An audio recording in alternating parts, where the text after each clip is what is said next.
Welcome back, and depending on when you're watching this, I hope you had a good Christmas and a happy new year. I can never really tell when these videos are going out, so you'll have to tell me if I got this one in on time. 2021 has been a pretty good year for British basketball. Now don't get me wrong, I'm fully aware that there is a lot of work still to be done, and I'm sure if you asked pretty much anybody in the community, they could come up with probably 5 things they'd want to change. But just look at what's happened in the past year. We've had London Lions women killing it in Europe, GB beating Greece for the first time in years, Kofi Joseph's 46-point game, Sheffield Hatters celebrating their 60th anniversary. The list goes on, and trust me, it does.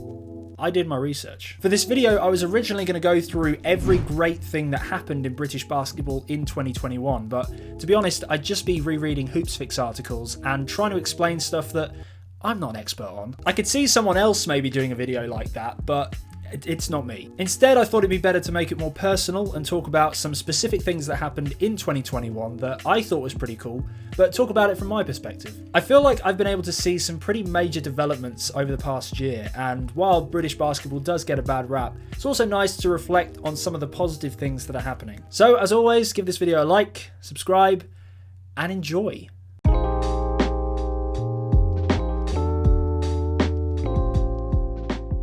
The first thing I wanted to talk about was the opening of the UK's first NBA store. And me just saying that sounds so weird that up until this point, the UK didn't have its own NBA store. The store opened back in July on Carnaby Street, and it's not too far away from the Nike store on Oxford Street, which I've been into a couple of times, and they've had a couple of NBA jerseys on display, but nothing that substantial when it comes to NBA merch. So to have an actual NBA store in London is pretty special.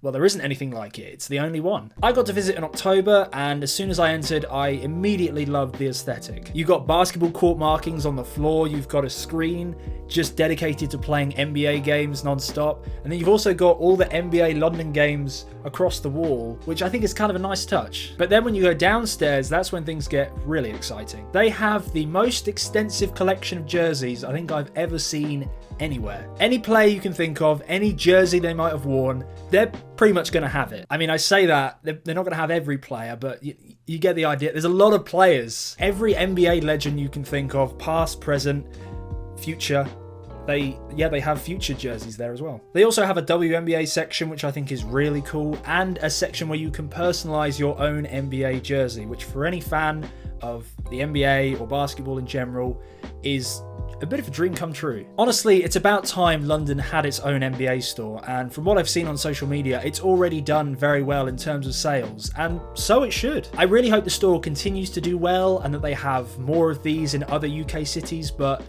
if you're a fan of basketball, go and visit, it'll be well worth your time.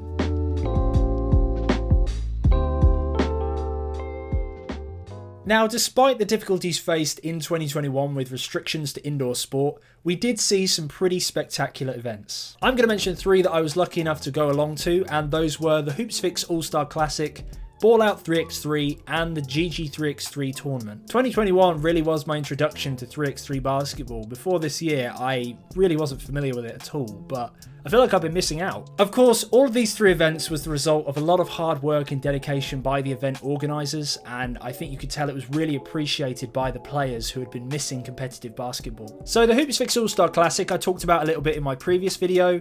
It was a bit weird not having a crowd, but there was still an atmosphere. And the way in which Sam Nita managed to completely redecorate Battersea Sports Centre was just so cool. I mean, it was like the HoopsFix hub. It's probably one of the best branded events I've seen. I mean, you can't go wrong in terms of branding if you just cover the wall with your name. With Ball Out 3x3, I went along to watch my brothers who competed as the Backcourt Violators. I don't think there was a best team name for the tournament, but if there was, they should have won. I also would have accepted the Out of Bounders, the Offensive Chargers, or the Unsportsman. No, that's not going to work. It goes without saying, but the event was a huge success, and I think it really helped that you could have outdoor games so you weren't under the same restrictions, but also the event being held during the summer just means that everyone is focused on this one event. There is nothing else that is occupying people's attention. And then the GG3x3 I went along to as part of a Sky Sports filming crew. Now, I don't say that to flex. I mean,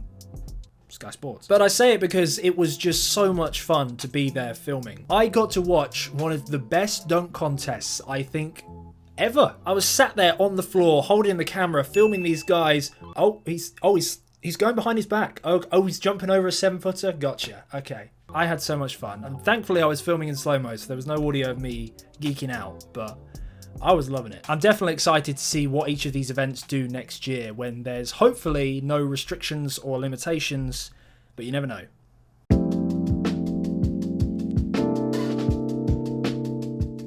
So I'm not going to go into too much detail about this because it pretty much is the entire topic of my previous video, but joining the British basketball media scene again has been exciting. And it's also showed me how much it's improved in terms of the live stream coverage, in terms of digital content getting put out. There's a lot of really good work going on behind the scenes. In particular, the live stream coverage, Reading have got it on point. It is really good. And I think with regards to the content, there's just so much more being produced. You know, you've pretty much got somebody involved with media at almost every game. I've also got to give a shout out to Marcel Abbott. He's only 16 and he is absolutely killing it at the moment. He is all over the Manchester Giants digital media, and I just think it's cool that we've got people like Marcel who are just so keen to get involved, they're enthusiastic, and it helps to promote the game. So yeah, while this isn't a specific thing or an event, I think it's something that is definitely growing and improving. And if you look back to where we were, like maybe 5 or less years ago, we are doing so much better.